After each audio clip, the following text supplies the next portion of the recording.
Welcome guys, welcome to part 4 of learning philosophy from scratch. And आज हम बात करने वाले हैं एंशिएंट ग्रीक फिलोसफी की, राइट। एंड जो सबसे पहले फिलोसोफर थे जिनका नाम है थेलीज, आज हम उनके बारे में डिस्कस करेंगे, उनकी फिलोसफी के बारे में डिस्कस करेंगे, राइट।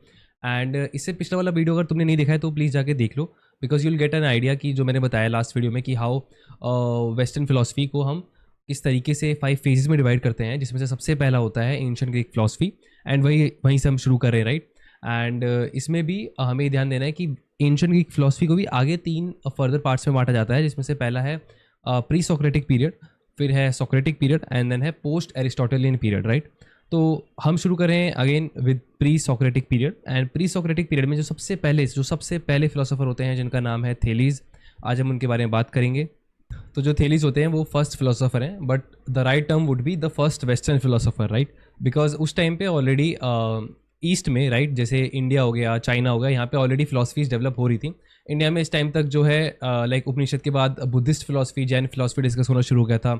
चाइना में कन्फ्यूशियस फिलोसफी स्टार्ट हो गई थी, तो राइट। तो हम अभी वेस्टर्न फिलोसफी पढ़ रहे हैं, तो उस हिसाब से he was the first philosopher. And इनके बारे में हम जो जानते हैं हम डिस्कस करेंगे। Let me take you to the screen. So yeah the first point is, one may ask that what is the point of studying ancient philosophy, या फिर एंशिएंट फिलोसोफर्स के बारे में हम क्यों जाने, व्हाट इज द पॉइंट। क्योंकि अनुपम भाई आपने तो कहा था कि जो वेस्टर्न फिलोसफी है उसका जो क्रक्स है वो मॉडर्न फिलोसोफर्स है, राइट। जो मॉडर्न फिलोसफी है वो सबसे ज़्यादा इंटरेस्टिंग पार्ट है, तो हम क्यों पढ़ रहे हैं इसके बारे में। सी यू हैव टू अंडरस्टैंड कि जो एंशिएंट फिलोसफी है ना वो बेसिस है, राइट।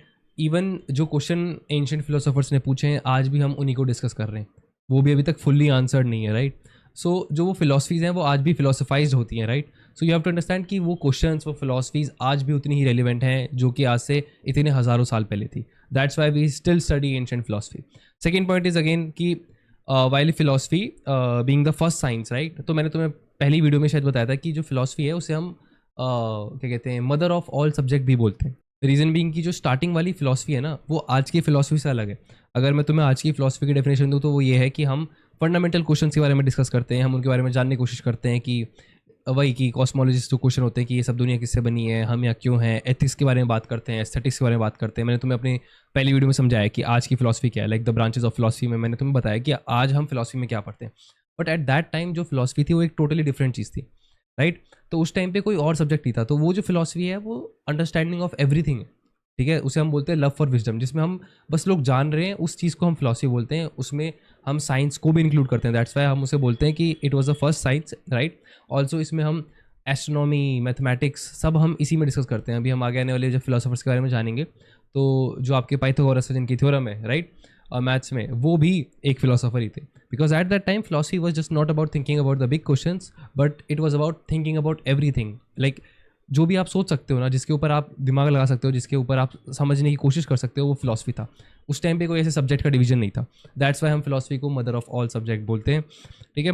बाकी जो ये फिलोसोफर्स हैं उन्होंने अपना अपना कंट्रीब्यूशन दिया है, अगर आप पढ़ेंगे तो वही मैं बोलता हूँ कि इन्होंने एक बेसिस फॉर्म किया है जिसके ऊपर बाकी मॉडर्न फिलोसोफर्स ने अपनी फिलोसफीज की हैं।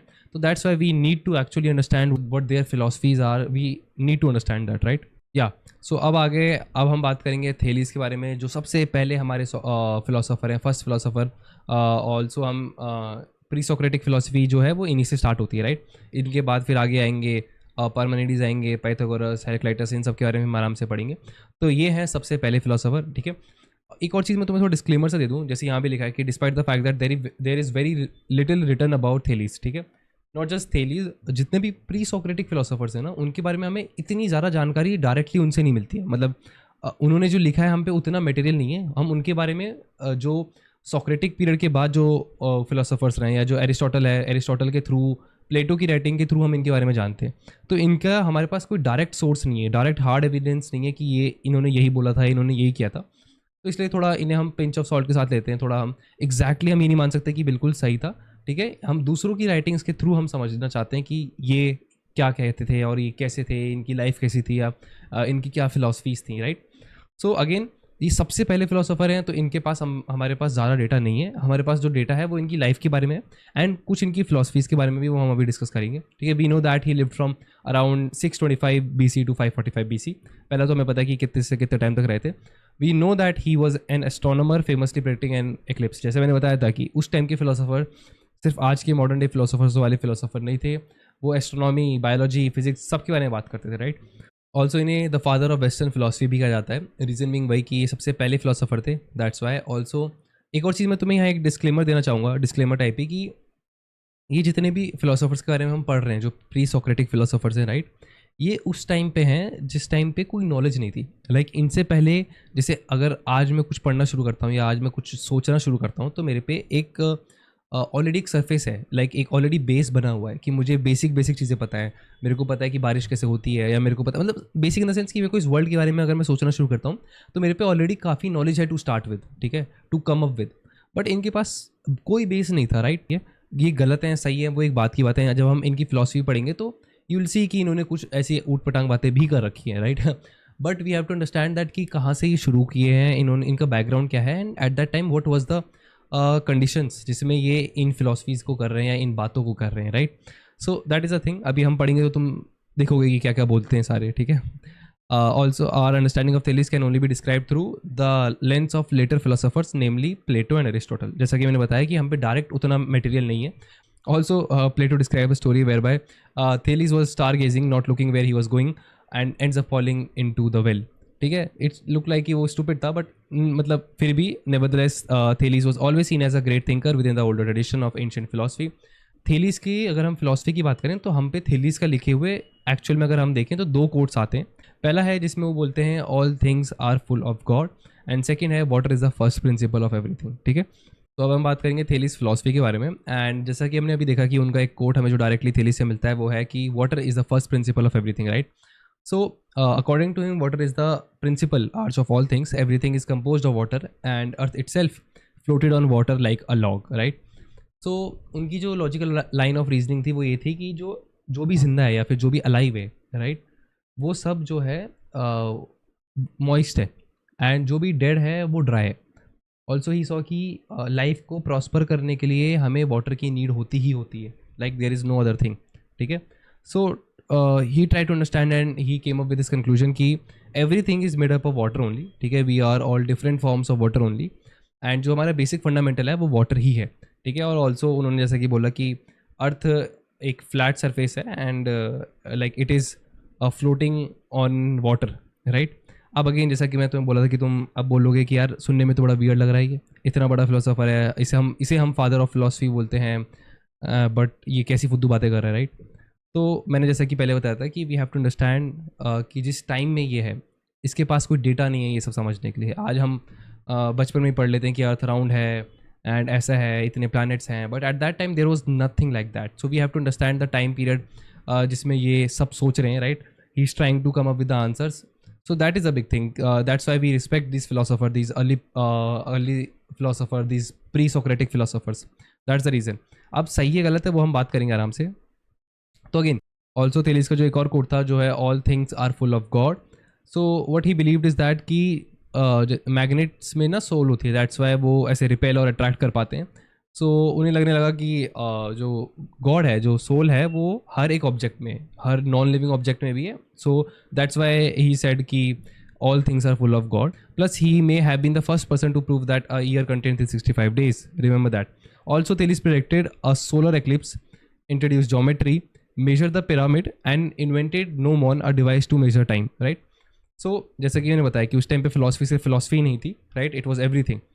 सो थेलीज काफ़ी फेमस है एक सोलर एक्लिप्स प्रेडिक्ट करने के लिए. Also he introduce geometry, measure the pyramid, right, and invented gnomon. So मैं तुम्हें फोटो दिखा दूंगा उधर कहीं. तो नोमॉन एक डिवाइस होता है जो क्या करता है कि सन के शैडो से ये अंदाज़ा लगाता है कि टाइम क्या हो रहा है. बिकॉज थेलीज नोटिस दैट कि there is a time in a day जहाँ पे जो साइज ऑफ शैडो है and size of real object is basically same, right. So through that he actually measured the height और the measurements of pyramid, and he also made this device जिसका नाम है नोमॉन, a device to measure time. And again, we only truly know about Thales in this kind of detail through the explanation of his work by Aristotle. As such, we almost need to view the philosophy of Thales through the lens of Aristotle, right? Also, Aristotle himself would often challenge this fundamental belief by Thales, asking that if the earth is rested on water, what did the water rest on? Which is a very fair question, to be honest. So, हमें ये समझना होगा कि ये पूरी जो भी हम फिलॉसफी जो हमने अभी थेलीस के बारे में जानी है, it is basically from the lens of Aristotle, right. And you have to understand कि भाई एकदम आप एकदम ऐसे एविडेंस नहीं मान सकते कि सब सच है कि झूठ है, राइट. जब कोई और किसी और के बारे में लिखता है तो there can be up and down, थोड़ा अपना एक फ्लेवर हो सकता है, राइट. ऑल्सो एरिस्टोटल हिमसेल्फ जो है वो क्वेश्चन करते थे इस बिलीफ को कि अगर आपकी जो धरती है वो पानी पे टिकी हुई है तो पानी कहाँ है, right, which is a good question. Equally he seem to be challenge the Thales believe that all things came from and were made up of water. And Aristotle नहीं मानते थे ऐसा है. जब हम एरिस्टोटल के बारे में पढ़ेंगे तो हम जानेंगे कि एरिस्टोटल क्या मानते थे, right. So that's pretty much it about Thales, right. Again I would say कि Thales was the first philosopher. हम बहुत पुराने टाइम की बात कर रहे हैं इसलिए हमारे पास बहुत ज़्यादा इन्फॉर्मेशन नहीं है उनके बारे में, उनकी फ़िलासफ़ीज़ के बारे में. बट जो भी हमारे पास इन्फॉर्मेशन है वो हमारे पास एरिस्टोटल और प्लेटो के थ्रू है. एंड मोटा मोटा उनकी दो ही फ़िलासफ़ी हैं जो हम जानते हैं, जिसमें से पहला है कि water is the principle arts of everything, right, जो हमने देखा. एंड सेकेंड इज़ कि all things are full of God. And again you can say कि both things are wrong, but you have to understand कि जिस time पे ये बोला जा रहा है उस टाइम पे सही गलत कुछ है ही नहीं, राइट. उनके पास कोई पहले से कुछ डेटा है ही नहीं legit. So it is just a trial, right. And पहली बार में ही सही नहीं होगा ऑब्वियसली. गलत से ही शुरुआत होगी एंड गलत होते होते फिर वो सही पे पहुंचते हैं. यू विल सी एक फिलोसोफर है जो इसमें इतना पहले एटम की बात करते हैं. ये हम बीसीज में बात करें, ठीक है. एटम की खोज सोचो कितनी बाद में हुई है, right. So that's the point. That's why हम इन थिंकर्स की रिस्पेक्ट करते हैं, बिकॉज एट दैट टाइम जब कुछ नहीं था, जब हमारे पास कोई ऐसी रिसर्च नहीं थी, जब हमारे पास पहले से कोई डेटा नहीं था, देन ऑल्सो उन्होंने इतना आगे का सोच लिया था, इतना आगे का देख लिया था, राइट. एंड थेल्स की फिलॉसफी के अलावा हमने जाना कि he may have been the first person to prove that a year contain 365 days. Also हमने जाना कि इन्होंने सोलर एक्लिप्स प्रेडिक्ट किया था, इन्होंने ज्योमेट्री इंट्रोड्यूस किया, इन्होंने पिरामिड की हाइट मेजर की, right. So that is a thing. इन्होंने नोमोन डिवाइस बनाया. So that's pretty much it about Thales, right. And ये हमारे थे पहले pre Socratic. And going forward हम बाकी प्री सोक्रेटिक्स को भी कवर करेंगे इन डेप्थ. ऑल्सो ये पहले थे तो इनके बारे में इन्फॉर्मेशन बहुत ही कम है, राइट. तो गोइंग फॉरवर्ड जो बाकी प्री सोक्रेटिक्स है उनके बारे में हमारे पास इन्फॉर्मेशन कंपेरेटिवली ज़्यादा है. ऑल्सो सबसे ज़्यादा मज़ा जो इस सीरीज़ में आने वाला है या पर्टिकुलरली एंशंट ग्रीक फिलॉसफी में आने वाला है वो होगा जब हम सोक्रेटिस, प्लेटो एंड एरिस्टोटल को डिस्कस करेंगे. बिकॉज ये तीन वो दिग्गज हैं जो एक्चुअल में मेजोरिटी ऑफ द वेटेज रखते हैं इस पूरी एंशंट ग्रीक फिलॉसफी में. जब भी हम इनके नाम पे एक पीरियड रख देते हैं पूरा कि सोक्रेटिस से पहले प्री सोक्रेटिक फिलोसोफर्स, राइट. तो दैट्स वाई काफ़ी इंटरेस्टिंग होने वाला है, ठीक है. तुम सब्सक्राइब कर लो ताकि तुमसे वीडियो मिस ना हो. एंड अगर वीडियो अच्छा लगा हो तो प्लीज़ लाइक करो ताकि तुम जैसी और लोगों पे वीडियो पहुँचे, और जिन लोगों को ऐसा कंटेंट पसंद है फिलॉसफी से रिलेटेड वो पहुँचे. बाकी तुम्हारे पास कोई फीडबैक हो तो please do let me know. And कोई डाउट है तो तुम वो भी कमेंट्स में ड्रॉप कर सकते हो. I will try to answer that in the comments as well. बाकी I will see you in the next one. Till then.